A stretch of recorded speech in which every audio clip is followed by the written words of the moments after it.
MDH ಜನ ಮಸಾಲ. ಈಗ ಕಡಲೆ ಇರಲಿ, ಹಲಸಂದೆ ಬೀಜ, ಕಪ್ಪು ಕಡಲೆ ಅಥವಾ ಬಿಳಿ ಕಡಲೆ, ಎಲ್ಲವೂ ಸ್ವಾದಿಷ್ಟವಾಗುತ್ತೆ. ರಾತ್ರಿ ಸುರಿದಂತ ರಣಮಳೆಗೆ ಬೆಂಗಳೂರು ತತ್ತರಿಸಿ ಹೋಗಿದೆ. ವರುಣಾರ್ಭಟ ಬೆಂಗಳೂರಿನಾದ್ಯಂತ ಮುಂದುವರೆದಿದೆ. ಕೇವಲ ರಾತ್ರಿ ಸುರಿದಂತ ಮಳೆಗೆ ಬೆಂಗಳೂರು ತತ್ತರಿಸಿ ಹೋಗಿದೆ. ಕೆರೆಯಂತಾಗಿದೆ ರಸ್ತೆಗಳು. ಅಲ್ಲೋಲ ಕಲ್ಲೋಲವೇ ಸೃಷ್ಟಿಯಾಗಿದೆ. ಹಲವು ಪ್ರದೇಶಗಳು ಸಂಪೂರ್ಣವಾಗಿ ಮುಳುಗಡೆಯಾಗಿದೆ. ಮಳೆಯ ಹೊಡೆತಕ್ಕೆ ಕಾರು, ಬೈಕ್ ಎಲ್ಲವೂ ಕೂಡ ಕೊಚ್ಚಿಕೊಂಡು ಹೋಗಿದೆ. ಶಾಂತಿನಗರದಲ್ಲಿ ಪ್ರವಾಹ ಪರಿಸ್ಥಿತಿಯ ನಿರ್ಮಾಣವಾಗಿದೆ. ಆಡುಗೋಡಿಯಲ್ಲಿ ಮನೆಗಳಿಗೆ ನೀರು ನುಗ್ಗಿದ್ದು ಅವಾಂತರವೇ ಸೃಷ್ಟಿಯಾಗಿದೆ. ಮನೆಯಿಂದ ನೀರು ಹೊರಹಾಕುವುದಕ್ಕೆ ಹರಸಾಹಸವನ್ನೇ ಪಡಬೇಕಾದಂತಹ ಪರಿಸ್ಥಿತಿಯಲ್ಲಿ ನಿರ್ಮಾಣ ಆಗಿದೆ. ದೃಶ್ಯಗಳಲ್ಲಿ ಗಮನಿಸ್ತಾ ಇದ್ದೀರಿ, ಇದು ರಿಚ್ಮಂಡ್ ಟೌನ್ನ ದೃಶ್ಯಾವಳಿಗಳಿದು. ಮಳೆಯ ರಣಾರ್ಭಟ ಯಾವ ಮಟ್ಟಕ್ಕಿದೆ ಅಂತಂದ್ರೆ ಸುಮಾರು 1-1.5 ಅಡಿಯಷ್ಟು ನಲ್ಲಿ ನೀರು ನಿಂತಿದೆ. ದ್ವಿಚಕ್ರ ವಾಹನ ಸವಾರರಿಗಂತೂ ಪೀಕಲಾಟ. ಯಾಕಂದ್ರೆ ಅಲ್ಲಲ್ಲಿ ಗಾಡಿಗಳು ಕೆಟ್ಟು ನಿಂತು ಹೋಗ್ತಾ ಇದೆ. ವಾಹನದ ಒಳಗೆಲ್ಲ ನೀರು ತುಂಬಿಕೊಳ್ತಾ ಇದೆ. ವಾಹನ ಚಲಾಯಿಸೋದಕ್ಕೂ ಕೂಡ ಕಷ್ಟ ಸಾಧ್ಯವಾಗ್ತಾ ಇದೆ. ಇನ್ನು ಪ್ರಮುಖವಾಗಿ ಇಲ್ಲಿ ನೋಡ್ತಾ ಇರ್ಬೋದು, ಕಾರ್ ಸಂಪೂರ್ಣವಾಗಿ ಅಂದರೆ ಅರ್ಧಕ್ಕರ್ಧ ಮುಳುಗಡೆಯಾಗಿರುವಂತಹ ದೃಶ್ಯಗಳಿದು. ಇನ್ನು ಎಲೆಕ್ಟ್ರಿಕ್ ವಾಹನಗಳಂತೂ ಹೆಚ್ಚಾಗಿ ಅಲ್ಲಲ್ಲಿ ಕೆಟ್ಟು ನಿಂತಿದೆ ಅನ್ನೋದ್ರ ಬಗ್ಗೆ ಮಾಹಿತಿ ಕೂಡ ಲಭ್ಯವಾಗ್ತಾ ಇದೆ.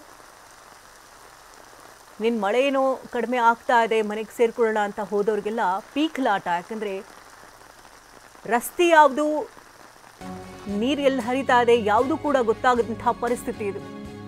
ಬೆಂಗಳೂರಿನಲ್ಲಿ ರಾತ್ರಿ ಇಡೀ ಧಾರಾಕಾರ ಮಳೆ ಸುರಿದಿದೆ. ಹಲವು ತಗ್ಗು ಪ್ರದೇಶಕ್ಕೆ ಮಳೆ ನೀರು ನುಗ್ಗಿದೆ. ಮೆಜೆಸ್ಟಿಕ್, ಶಾಂತಿನಗರ, ಚಾಮರಾಜಪೇಟೆ ಹಾಗೆ ಮಲ್ಲೇಶ್ವರಂ, ರಾಜಾಜಿನಗರ, ಯಶವಂತಪುರ ಈ ಭಾಗದಲ್ಲಿ ಅತಿ ಹೆಚ್ಚಿನ ಮಳೆಯಾಗಿದೆ. ನಾವು ಜಯನಗರ, ವಿಜಯನಗರ, ಪೀಣ್ಯದಲ್ಲೂ ಕೂಡ ಮಳೆಯ ರಣಾರ್ಭಟ ಜೋರಾಗಿತ್ತು. ಬೆಂಗಳೂರಿನಲ್ಲಿ ರಾತ್ರಿ ಇಡೀ ಧೋ ಅಂತ ಮಳೆ ಧಾರಾಕಾರವಾಗಿ ಸುರಿದಿದೆ. ಹಲವು ತಗ್ಗು ಪ್ರದೇಶಗಳಿಗೆ ಮಳೆ ನೀರು ನುಗ್ಗಿದ ಪರಿಣಾಮವಾಗಿ ಜನರು ಪರದಾಡಬೇಕಾದಂತಹ ಪರಿಸ್ಥಿತಿ ನಿರ್ಮಾಣ ಆಗಿದೆ. ರಸ್ತೆ ತುಂಬೆಲ್ಲ ನೀರು, ಮನೆ ಒಳಭಾಗದಲ್ಲೆಲ್ಲ ನೀರು, ಎತ್ತ ನೋಡಿದ್ರೂ ಕೂಡ ನೀರು. ಒಂದು ಭಾಗದಲ್ಲಿ ರಿಚ್ಮಂಡ್ ಸರ್ಕಲ್ನ ದೃಶ್ಯಾವಳಿಗಳನ್ನ ನೋಡ್ತಾ ಇದ್ದೀರಿ. ಮಳೆಯ ರಣಾರ್ಭಟಕ್ಕೆ ರಸ್ತೆ ಯಾವ ರೀತಿ ಕೆರೆಯಂತೆ ಭಾಸವಾಗ್ತಿದೆ ಅಂತ. ಇನ್ನು ಲಕ್ಕಸುಂದರ ದೃಶ್ಯಗಳಿದು.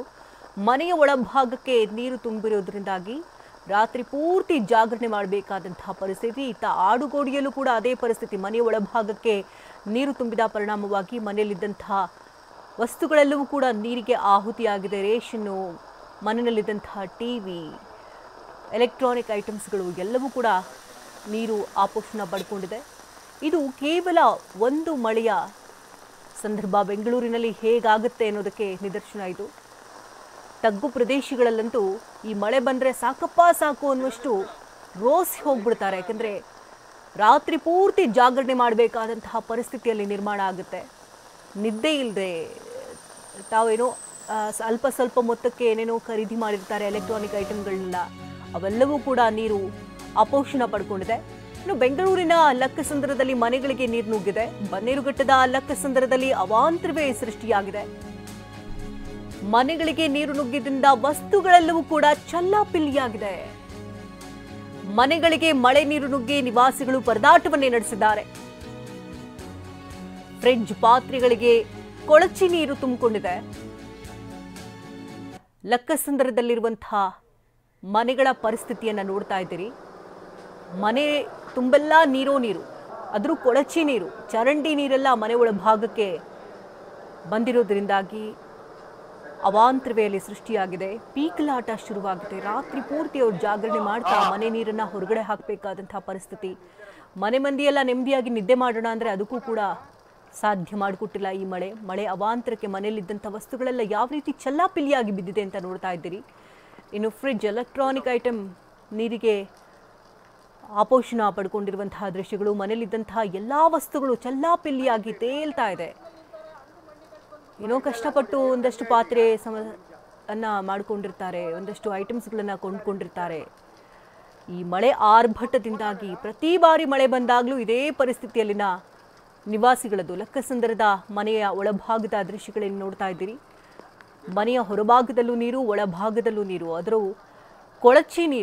ಕೊಳಚಿ ನೀರಿನಲ್ಲೇ ಅವರು ದಿನ ದುಡಬೇಕಾದಂತಹ ಪರಿಸ್ಥಿತಿ. ಅಷ್ಟರ ಮಟ್ಟಿಗಲ್ಲಿ ಮಳೆಯಾಗಿದೆ. ಮನೆಯಲ್ಲಿದ್ದಂತಹ ವಸ್ತುಗಳೆಲ್ಲ ಅಲ್ಲಿ ನೀರಿನಲ್ಲಿ ತೇಲ್ತಾ ಇರುವಂತಹ ದೃಶ್ಯಗಳನ್ನ ನೋಡ್ತಾ ಇದ್ದೀರಿ. ರಾತ್ರಿ ಪೂರ್ತಿ ಅವ್ರು ನಿದ್ದೆ ಮಾಡಿಲ್ಲ.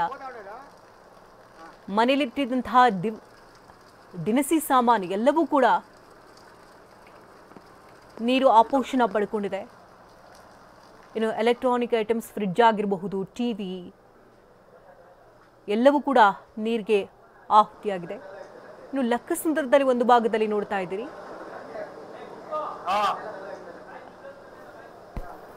ಅಲ್ಲಿ ಹೆಚ್ಚಿನ ಗಮನವನ್ನು ಹರಿಸ್ತಾ ಇದ್ದಾರೆ. ಇನ್ನು ಅಲ್ಲಿನ ಸ್ಥಿತಿಗತಿಗಳು ಹೇಗಿದೆ ಅನ್ನೋದ್ರ ಬಗ್ಗೆ ಪ್ರತ್ಯಕ್ಷ ವರದಿಯನ್ನು ಕೊಟ್ಟಿದ್ದಾರೆ ನಮ್ಮ ಪ್ರತಿನಿಧಿ ಪ್ರದೀಪ್. ನೋಡೋಣ. ಬೆಂಗಳೂರಿನಲ್ಲಿ ಮಧ್ಯರಾತ್ರಿಯ ನಂತರ ಸುರಿದಂತಹ ಭಾರೀ ಮಳೆಗೆ ಅನೇಕ ಬಡಾವಣೆಗಳಲ್ಲಿ ನೀರು ನಿಂತಿರುವಂತದ್ದು. ಸದ್ಯ ನಾನೀಗ ಲಕ್ಕಸಂದ್ರದಲ್ಲಿರುವಂತಹ ಪುಕ್ರಾಜ್ ಬಡಾವಣೆಯ 2ನೇ ಕ್ರಾಸ್ನಲ್ಲಿದ್ದೀನಿ.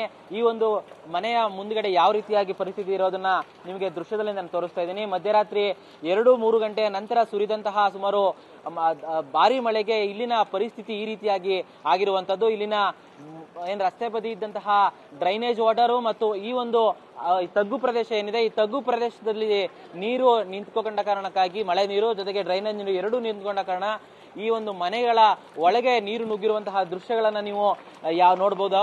ಸದ್ಯಕ್ಕೆ ಈಗ ಈ ಒಂದು ಮನೆಯ ಒಳಗಡೆ ನಾನು ಹೋಗ್ತಾ ಇದ್ದೀನಿ. ಮನೆಯ ಒಳಗಡೆ ಹೋಗ್ತಾ ಇರುವಂತದ್ದು ಸುಮಾರು 3-4 ಗಂಟೆ ಸುಮಾರಿಗೆ ಮನೆಯ ಒಳಗಡೆ ನೀರು ನುಗ್ಗಿ ಈ ರೀತಿಯಂತ ಒಂದು ಅವಾಂತರ ಸೃಷ್ಟಿಯಾಗಿರೋದು.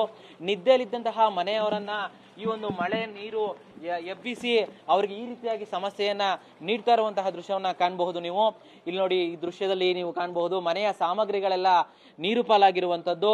ಇಲ್ಲಿನ ಅಡಿಗೆ ಮನೆ ಆಗಿರ್ಬೋದು, ಇಲ್ಲೊಂದು ಫ್ರಿಡ್ಜ್ ಇದೆ, ಫ್ರಿಡ್ಜು ಸಹ ಮಳೆಯ ನೀರು ಒಳಗಡೆ ನುಗ್ಗಿದಂತಹ ರಭಸಕ್ಕೆ ಇಲ್ಲಿ ಫ್ರಿಡ್ಜ್ ಸಹ ಕೆಳಗಡೆ ಬಿದ್ದಿರುವಂತದ್ದು.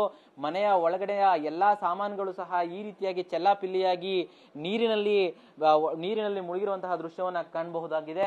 ಇಲ್ಲಿ ನೋಡಿ, ಈ ಒಂದು ಹಾಲ್ ಏನಿದೆ, ಹಾಲ್ ಒಳಗಡೆ ಆಗಿರ್ಬೋದು, ಅಡಿಗೆ ಮನೆ ಮತ್ತೆ ಇಲ್ಲಿ ದೇವ್ರ ಮನೆ ಏನಿದೆ, ಎಲ್ಲ ಕಡೆನೂ ಸಹ ಮಳೆಯ ನೀರು ನುಗ್ಗಿ ಈ ರೀತಿಯಿಂದ ಒಂದು ಅವಾಂತರ ಸೃಷ್ಟಿಯಾಗಿರುವಂತದ್ದು.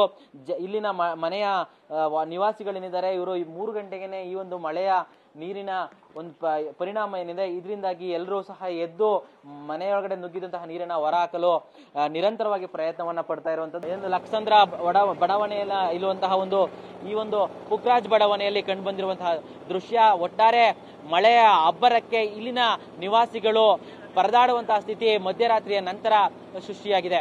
ಕ್ಯಾಮರಾಮನ್ ಮುತ್ತು ಜೊತೆ ಪ್ರದೀಪ್ ಚಿಕಾಟಿ, TV9 ಬೆಂಗಳೂರು. ವಾಹ್, ಯಾಕೆ ಈಗ ಬಂತ ಸ್ವಾದ? ಖಂಡಿತ ಈಗ ಬಂತು ಅಸಲಿ ಸ್ವಾದ. MDH chunky chaat masala life ಅಲ್ಲಿ ಅಸಲಿ ಸ್ವಾದ ತರುತ್ತೆ. ಅಸಲಿ ಮಸಾಲ, ಎಸ್ ಎಸ್ MDH.